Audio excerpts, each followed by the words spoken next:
What's going on, guys? George from SFA Cichlids here. This is part 2 of the fish room tour. You're not going to want to miss this. If you're new to the channel, my name is George. I'm a cichlid breeder and hobbyist in sunny Miami, Florida. I post 3 to 4 videos a week, including fish keeping tips, tutorials, reviews, unboxings, breeding updates, and more. If you aren't subscribed yet, check out my channel, and if you like what you see, hit the subscribe button. Also, make sure to hit the notification bell to be alerted of when my new videos come out. This is the best video I have done to date. It would mean a lot if you all could leave it a like and let me know what tank and fish were your favorites down in the comments below. Let's take a look at the ruby red breeding tank. This is my 40-gallon ruby red breeder tank. Current stock for this tank is my 1 male that you can see on the screen. I also have 2 ruby red females. I have an OB female, and I have 2 fry that are growing out that have been able to grow up in this tank somehow. As you can see, one of them is substantially larger than the other one. What happens is that I don't have any more room for fry, so I just let nature take its course in the tank, and the females sometimes spit them out. But because there's so much vegetation and there's hiding spots in the tank, some of the fry do survive. Besides that, I also have 2 Cory catfish. I have a panda Cory and a green Cory. They've been there for about 1.5 years. I might add some more Corys in there. Sometimes the peacocks are a little mean and they nip their fins. For vegetation wise, I have Java fern, you can see on the right, and I have Amazon sword in the middle. I'm not sure what type it is, but if you guys know, please let me know, because it's probably the plant that has grown best with my water conditions. And on the left I have an Anubias. Here we're just showing a feeding. You can see the OB there. She holds her own against them. She's pretty big. Filtration for this tank is 2 sponge filters. There are 2 of the 75-gallon ones. I run a Fluval Q1 that runs this tank and the tank below it, which is the OB breeding group. I also have about 1 million Malaysian trumpet snails in this tank. It's like an infestation, but I don't mind them when the lights are on. You can barely see them. They do come out when the lights are off, but the tank is really dark. This tank is painted on all 3 sides except the front, and that's why it has like that really dark look, but I really like it. The light is a Beamswork full spectrum. It has a mix of white, blue LEDs, as well as a couple red and a couple green. And this LED has been great for growing these plants. I get very little algae, pretty much none at all, with the Malaysian trumpet snails as the cleaning crew. And pretty happy with these tanks. The 2 ruby reds were holding about maybe 2 weeks ago, and I stripped them. I have a whole bunch of tiny little wigglers in my room. I'm gonna play some music. I'll talk to you once again once we move on to the next tank.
This is my 40-gallon OB breeding group slash grow out. In this tank I have one OB male, which you can see in the middle of the screen. I also have this albino that I had gotten a while back, but we just don't have luck with albinos. This guy got into a fight, and the other fish ended up like ripping the bottom of his mouth, and he's not very dominant, especially since I put this other fish in there. So I was hoping to breed some albino OBs, but this guy doesn't look in too great a shape right now. So my main breeder's in the middle. Besides him, I do have 3 ruby reds in here. They're like one of the first generations that I had, and I've been trying to get them 3 to breed. Or even if they breed with the OB, one of the females, I might get like a really red OB as well. I also have 2 sulfur head females here and 1 OB sulfur head female in here. I want to keep this sulfur head OB line going to get the best blaze that you can, so I've been breeding him back to these females. I hope to get some fry from them soon. Filtration for this tank is 2 of the 75-gallon sponges and a Marineland Penguin 350 that we had. Have 2 plants in here. Have some Anubias that you could see back there, and I have another Anubias. They haven't done too great. The lighting for this tank is the Aquaneat. I think it's Aquaneat LED. It's too bright. It's too bright, white and blue for this tank. I get too much algae, and it's just a mission. The plants get algae too, and they're not growing too well either.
This is my 20-gallon ruby red grow out tank.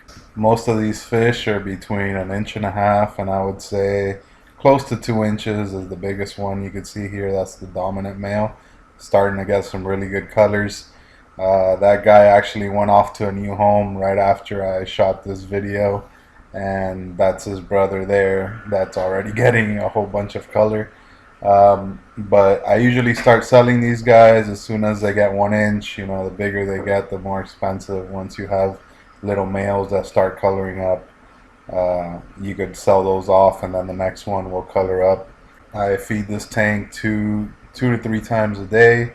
The filtration is a 75-gallon sponge filter, and I also have the small breeder box attached to this tank, and they get water changes twice a week. Up next, we're going to look at my yellow lab tank, and after that we're going to see the pond. Stay tuned.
So the story with this tank goes as follows. We had a male and a female yellow lab in our 120-gallon display tank. We noticed the female was holding once. We stripped her, we grew out the fry, and these are what's left of them. I decided to put them all in the same tank and kind of have like a species only thing going on. But that being said, these guys are for sale. I'm trying to make this tank into another breeding for profit tank, so maybe get another group of different small Mbuna. I was thinking maybe some dwarf Mbuna. The tank is not very big. It's a 24-gallon. Most of these yellow labs are between 2 and 3 inches, but they have plenty of room for right now.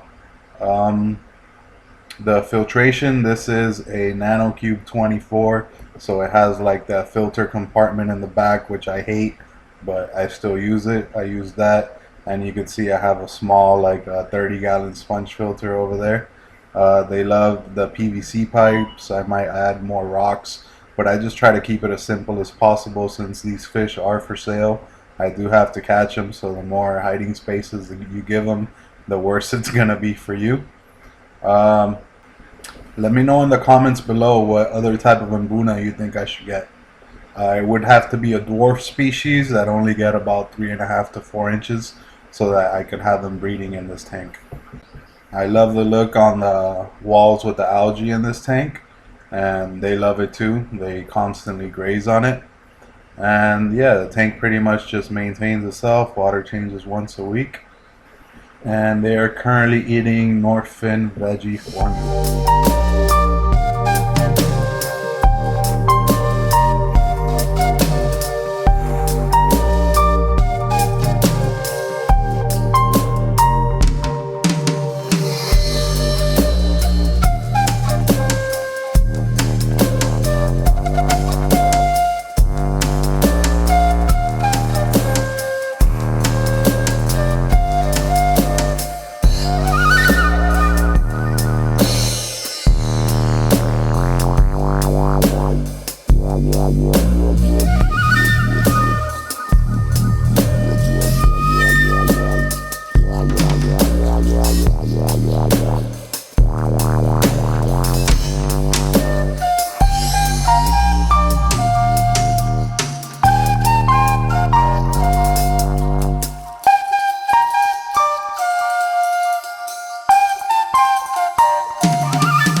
This is the 150-gallon pond.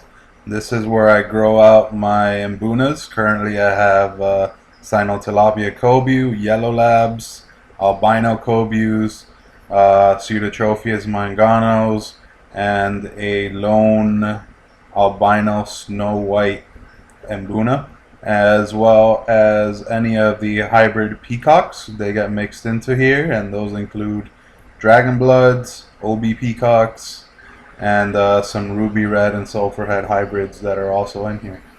Here I got some underwater footage. I know it's not the best, but I do hope you guys enjoy that. And this about wraps it up for this video. If you did like it, please give it a big thumbs up. Subscribe if you aren't already, and hit that notification bell. Remember to let me know what your favorite fish was down below, and I'll see you on the next one.